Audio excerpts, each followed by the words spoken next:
शुरू करते हैं आज के हिंदी के PYQ प्रश्न पर आधारित आज के यहाँ प्रश्न बनाए गए हैं। तो आज के जो प्रश्न यहाँ पे चलेंगे हर एक एग्जाम के दृष्टि से महत्वपूर्ण है, चाहे यूपी टेट हो, सुपर टेट हो, वनडे एग्जाम हो, हर एक एग्जाम के दृष्टि से यहाँ पे प्रश्न बनाए गए हैं। तो सभी लोग क्या करिए, जल्दी से आ जाइए। और जो लोग नए हैं, अभी तक हमारे चैनल को सब्सक्राइब नहीं किया है, तो परमा एजुकेशन चैनल को सब्सक्राइब करिए, साथ ही बेल आइकन का बटन दबा लें ताकि लाइव आने पर आप लोगों के पास एक छोटा सा नोटिफिकेशन पहुंच जाए। और साथ में अपने अपने ग्रुप में एक बार क्या करिए, शेयर भी कर दीजिए। शेयर करने के साथ साथ लाइक जरूर करिएगा। तो चलिए शुरू करते हैं आज के पहले प्रश्न से। तो याद रखिएगा, हर एक प्रश्न को समझ के उत्तर देने का प्रयास करिएगा, क्योंकि आज के प्रश्न थोड़े से कठिन रखे गए हैं यहाँ पे। तो पहला हमारा कह रहा है कि भाषा की लघुत्तम इकाई होती है। पहला कह रहा है वर्ड होता है, दूसरा कह रहा है शब्द होता है, तीसरा कह रहा है ध्वनि और चौथा कह रहा है यहाँ पे रूपग्राम होता है। तो यहाँ पे पूछा है भाषा की लघुत्तम इकाई की बात किया है। तो भाषा की सबसे छोटी या लघुत्तम इकाई को हम कहते हैं अक्षर या वर्ड कहते हैं। क्या कहते हैं? अक्षर कहते हैं या वर्ड कहते हैं। तो राइट आंसर जो जाएगा हमारे यहाँ पे किसके साथ जाएगा? पहले के साथ जाएगा। ठीक है, आगे बढ़ते हैं यहाँ पे दूसरे प्रश्न पे। दूसरा प्रश्न देख लेते हैं क्या कह रहा है। दूसरा प्रश्न तो और भी बेहतर है, थोड़ा टफ भी है। कह रहा है कि श्वास वर्ड किसे कहा जाता है। पहला कह रहा है कि सघोष को, दूसरा कह रहा है कि अघोष, तीसरा अल्प प्राण और चौथा कह रहा है कि महाप्राण। तो यहाँ पे श्वास वर्ड की बात किया है, तो इसका राइट आंसर किसके साथ जाएगा? जल्दी से कमेंट कर दीजिए। देखिए, इसका राइट आंसर जो जाएगा यहाँ पे अघोष के साथ जाएगा। तो इसका राइट आंसर होगा हमारा यहाँ पे अघोष। ठीक है, हिंदी के जिन वर्णों का उच्चारण करते समय केवल श्वास का प्रयोग होता है, उन्हें क्या कहा जाता है? यहाँ पे अघोष कहा जाता है। अगर यहाँ पे श्वास की मात्रा के आधार पे बात किया जाए, तो श्वास की मात्रा के आधार पे दो भागों में इन्हें बांटा गया है अघोष को। तो पहला जो है अल्प प्राण है, दूसरा जो है महाप्राण है। अगर अल्प प्राण की बात किया जाए तो इसके अंतर्गत आएंगे क, ग, च और यहाँ पे आएगा ज। और महाप्राण की बात किया जाए तो महाप्राण के अंतर्गत कौन कौन से आएंगे? ख, फिर इसके बाद आएगा घ, छ, झ, ट और ठ आएंगे। तो राइट आंसर जो जाएगा हमारे यहाँ पे किसके साथ जाएगा? दूसरे का। जितने लोगों का यहाँ पे दूसरा आया है एकदम राइट आंसर होगा। आगे बढ़ते हैं यहाँ पे तीसरे प्रश्न पे। तीसरा प्रश्न तो और भी बेहतर है। कह रहा है जो स्वयं उच्चारण होते हैं कहलाते हैं। कह रहा है कि जो स्वयं से उच्चारण होते हैं, जिसको उच्चारण करते समय किसी चीज की जरूरत नहीं पड़ती है, किसी अन्य की जरूरत नहीं पड़ती है, तो उन्हें क्या कहा जाता है? स्वयं से। तो स्वयं उच्चारण होते हैं क्या कहलाते हैं? पहला कह रहा है कि वर्ण कहलाते हैं, दूसरा स्वर कहते हैं, तीसरा व्यंजन और यहाँ पे चौथा कह रहा है अयोग कहा जाता है। तो राइट आंसर यहाँ पे किसके साथ जाएगा? जो स्वयं से उच्चारण होते हैं उन्हें कहा जाता है स्वर कहा जाता है। याद रखिएगा, जो स्वयं से उच्चारण होते हैं उन्हें कहा जाता है यहाँ पे स्वर कहा जाता है। याद रखिएगा, जो बिना किसी दूसरे के सहायता से बोले जाते हैं यहाँ पे स्वर कहलाते हैं। इनका उच्चारण करते समय याद रखिएगा, मुंह से जो हवा निकलती है वो किसी से टकराता नहीं है। ठीक है, अगर इनके स्वर के भेद कहा जाए, तो स्वर के अगर भेद की बात किया जाए, तो स्वर के भेद अगर की बात किया जाए तो चार होते हैं। याद रखिएगा, स्वर के भेद अगर कहा जाए तो चार होते हैं। पहला होता है हर्ष, हर्ष होता है। दूसरा होता है दीर्घ, और तीसरा की बात किया जाए अगर तीसरे की, तो संयुक्त होता है। और चौथे की अगर बात किया जाए तो चौथा होता है प्लुत। तो राइट आंसर यहाँ पे किसके साथ जाएगा? यहाँ पे दूसरे के साथ जाएगा। आगे बढ़ते हैं यहाँ पे चौथे प्रश्न पे। चौथा प्रश्न देख लेते क्या कर रहा है। संधि स्वरों की संख्या कितनी होती है? तो पहला कर रहा है कि 4 होती है, दूसरा कर रहा है 6 होती है, तीसरा कर रहा है 7 होती है और यहाँ पे चौथा कर रहा है कि हमारा 8 होती है। तो राइट आंसर यहाँ पे चौथे किसके साथ जाएगा? तो यहाँ पे राइट देखिए, ये 6 नहीं होगा, यहाँ पे 5 होगा, यहाँ पे 5 होगा। तो राइट आंसर यहाँ पे किसके साथ जाएगा? अगर बात किया जाए यहाँ पे, नहीं सॉरी, यहाँ पे तो राइट आंसर यहाँ पे किसके साथ जाएगा? तो राइट आंसर जो जाएगा यहाँ पे हमारा दूसरे के साथ जाएगा, यानी 5। यहाँ पे 6 नहीं 5 होगा। 5 होगा, और 5 कौन कौन से होते हैं याद रखिएगा। पहला होगा दीर्घ, ठीक है, पहला होगा दीर्घ स्वर, दूसरा होगा वृद्धि, दूसरा वृद्धि होगा, और तीसरा गुण होगा, और चौथा जो होगा अयादि होगा, पांचवा जो होगा हमारा यड़ होगा। ठीक है, तो यही है संधि। ठीक है, संधि कितनी होती है? संधि की संख्या 5 होती है। ठीक है, लेकिन दीर्घ के वृत्ति गुण अयादि और यड़ ये 5 होते हैं। आगे बढ़ते हैं यहाँ पे पांचवें प्रश्न पे। यहाँ पे कह रहा है निम्नलिखित में से मध्य स्वर कौन से हैं? मध्य स्वर की बात किया है तो पहला कह रहा है ई होगा, उ होगा, अ और ए होगा। तो राइट आंसर यहाँ पे पांचवें का किसके साथ जाएगा? देखिए, जिन स्वरों का उच्चारण करते समय, याद रखिएगा, जिन स्वरों का उच्चारण करते समय जीभ का मध्य भाग काम करता है तो उसे मध्य स्वर कहा जाता है। ठीक है, क्या कहा जाता है? मध्य स्वर कहा जाता है। तो राइट आंसर यहाँ पे किसके साथ जाएगा? यहाँ पे अ के साथ जाएगा। ठीक है, किसके साथ जाएगा? अ के साथ जाएगा। तो आगे बढ़ते हैं यहाँ पे, सॉरी, छठे प्रश्न पे, छठा प्रश्न देखिए हमारा क्या कर रहा है कि हिंदी को विकसित करने वाला भाषा कौन सा है। तो पहला हमारा कर रहा है कि प्राकृतिक, दूसरा कर रहा है अपभ्रंश, तीसरा कर रहा है पाली और चौथा कर रहा है यहाँ पे संस्कृत। तो राइट आंसर यहाँ पे किसके साथ जाएगा। देखिए छठे का जो रहेगा अपभ्रंश के साथ जाएगा और कहीं कहीं आपको संस्कृत भी मिलेंगे। अगर दोनों एक जगह हो तो याद रखिएगा संस्कृत को माना जाएगा, संस्कृत को, दोनों अपभ्रंश और संस्कृत दोनों को माना जाएगा। लेकिन यहाँ पे बात किया है कि हिंदी विकसित करने वाली भाषा, तो हिंदी विकसित करने वाली भाषा आपकी अपभ्रंश के साथ जाएगी। यहाँ पे दूसरा राइट आंसर होगा। आगे बढ़ते हैं यहाँ पे सातवें प्रश्न पे। सातवां प्रश्न हमारा करा है कि बांगरू भाषा मुख्य रूप से किस राज्य में बोली जाती है। पहला करा है हरियाणा, दूसरा राजस्थान, तीसरा करा है मध्य प्रदेश और चौथा करा है यहाँ पे उत्तर प्रदेश। तो राइट आंसर यहाँ पे किसके साथ जाएगा। अगर हम बात करें बांगरू की, तो बांगरू भाषा जो है याद रखिएगा ये पश्चिमी हिंदी की बोली जाती है। ये कहाँ बोली जाती है, पश्चिमी हिंदी में बोली जाती है, पश्चिमी हिंदी भाषा है। और ये जो बोली जाती है याद रखिएगा ये भाषा हरियाणा में बोली जाती है। राइट आंसर जो जाएगा हमारे यहाँ पे किसके साथ जाएगा, यहाँ पे पहले के साथ जाएगा, क्योंकि बांगरू को हरियाणा भी कहा जाता है, हरियाणी भी कहा जाता है या फिर जाटू भी कहा जाता है। ठीक है, जाटू भाषा भी कहा जाता है। और यह पश्चिमी हिंदी की बोली भाषी है और यह हरियाणा में बोली जाती है। तो राइट आंसर यहाँ पे किसके साथ जाएगा, यहाँ पे पहले के साथ जाएगा। आगे बढ़ते हैं यहाँ पे आठवें प्रश्न पे। आठवां प्रश्न ये करा है कि यह घोड़ा अच्छा है वाक्य में रेखांकित पद है कौन सा है। पहला करा है कि ये सर्वनाम है, संज्ञा है, विशेषण है या फिर करा है सर्वनामिक विशेषण है। तो राइट आंसर यहाँ पे किसके साथ जाएगा। तो याद रखिएगा यह की बात किया है, ठीक है, यह की बात किया है। तो राइट आंसर यहाँ पे आठवें का किसके साथ जाएगा। देखिए ये सर्वनाम होगा, ठीक है, ये कौन सा होगा, सर्वनाम होगा, सर्वनाम होगा। सर्वनाम शब्द का इस्तेमाल संज्ञा के स्थान पर होता है, याद रखिएगा, इतना आप लोगों को पता है कि संज्ञा के स्थान पर इसका प्रयोग होता है। इसका जो जो उदाहरण होता है अगर हम कहें तो इसके अंतर्गत आते हैं तुम, तुम्हारा,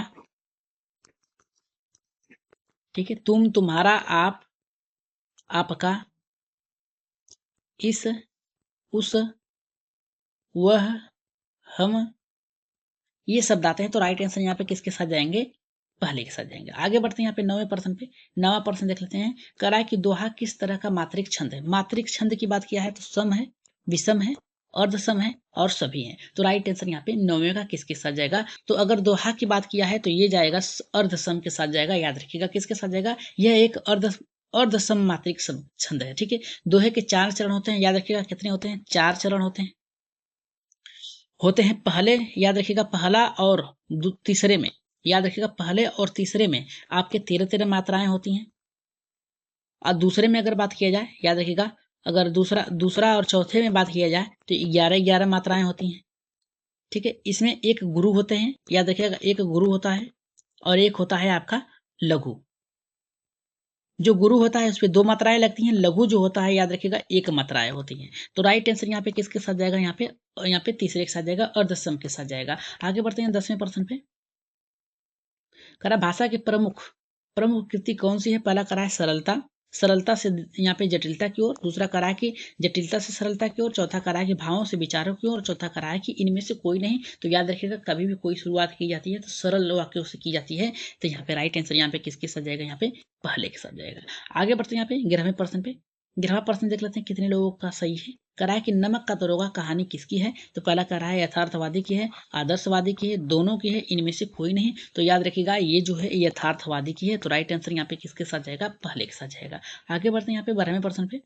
12वां शब्द बहुत ही बेहतर है। करा कि भोजपुरी बोली की उत्पत्ति हुई है। पहला करा है कि सौरसेनी अपभ्रंश से, दूसरा करा है कि यहाँ पे ब्राच अपभ्रंश से और तीसरा करा है कि मागधी अपभ्रंश से, चौथा करा है कि अपभ्रंश से। तो राइट आंसर यहाँ पे 12वें का किसके साथ जाएगा। अगर 12वें की बात किया जाए तो याद रखिएगा 12वें का जो राइट आंसर जाएगा यहाँ पे उत्तर होगा पहला होगा, सौरसेनी अपभ्रंश से हुई है। यह इसकी शुरुआत कब हुई थी, याद रखिएगा 7वीं शताब्दी से हुई थी। कब से हुई, 7वीं शताब्दी से हुई थी। और इसके जन्मदाता कौन है, तो याद रखिएगा भिखारी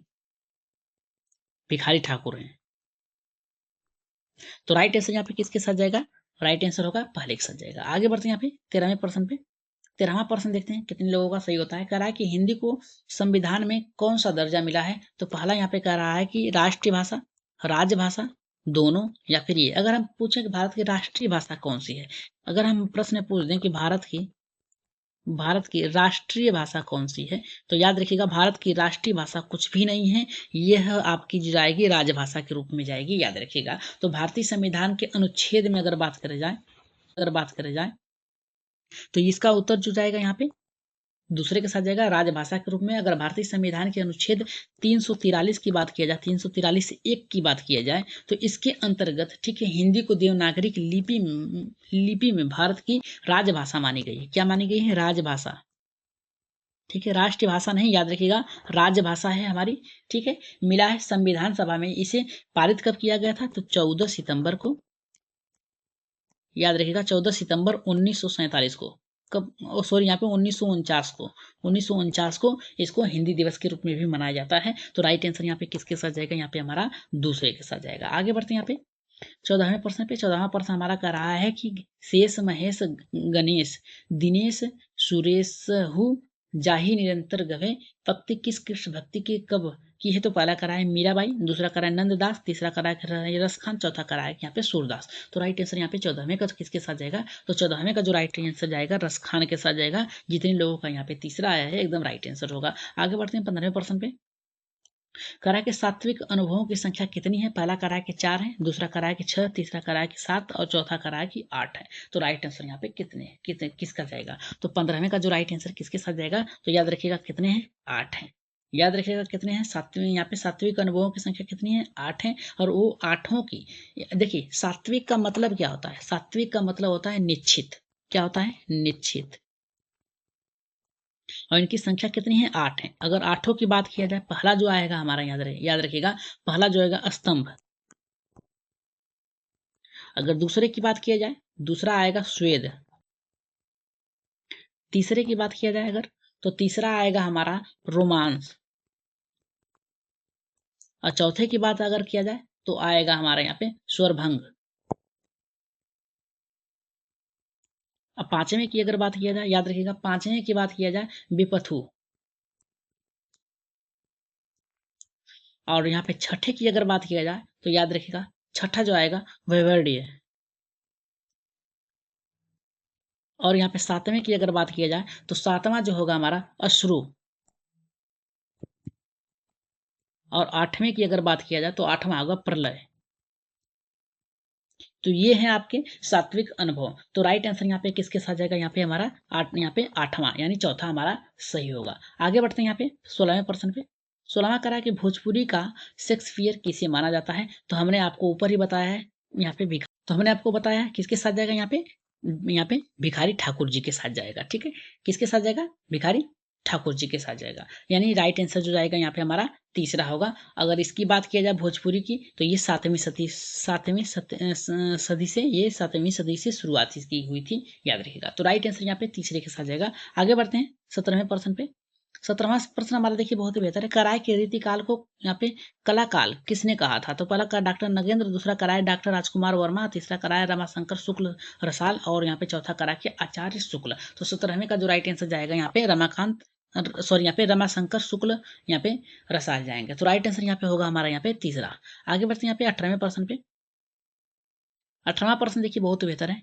18वां प्रश्न ये करा कि निराला की बादल राग कविता किससे संबंधित? तो पहला करा है प्रगतिवादी चेतना से, दूसरा करा है छायावादी सौंदर्य से और यहाँ पे तीसरा करा है कि प्रयोगवादी चेतना से और चौथा करा है कि प्रकृति के सौंदर्य से। तो राइट आंसर यहाँ पे 18वें का जो जाएगा प्रगतिवादी चेतना से जाएगा। राइट आंसर जितने लोगों का पहला आया एकदम राइट आंसर है। आगे बढ़ते हैं 19वें प्रश्न पे। देखिए 19वां प्रश्न हमारा करा है कि कौन सी रचना महाकाव्य नहीं है? नहीं की बात किया है तो पहला करा है साकेत, पल्लव, यहाँ पे करा है कामायनी, चौथा करा है कि प्रियवासिनी। तो राइट आंसर यहाँ पे जो जाएगा यहाँ पे पल्लव। पल्लव के साथ जाएगा कौन सी रचना महाकाव्य नहीं है? तो पल्लव। आगे बढ़ते हैं यहाँ पे आज के प्रश्न का लास्ट है, अंतिम प्रश्न है 20वां और इसका उत्तर आप लोगों को जल्दी से देना है। करा कि दिनकर का पर्यायवाची शब्द होगा? तो पहला करा है कि निशाचर, रत्नाकर, सुधाकर और करा है कि भास्कर। तो राइट आंसर यहाँ पे 20वें का किसके साथ जाएगा? जल्दी से बताइए कि दिनकर का पर्यायवाची शब्द है। तो देखिए याद रखिएगा इसका राइट आंसर जाएगा भास्कर के साथ जाएगा। यहाँ पे देखिए दिनकर का जो पर्यायवाची शब्द होता है भास्कर भी होता है, याद रखिएगा भास्कर भी होता है, आक भी होता है और इसके बाद दिवाकर भी होता है,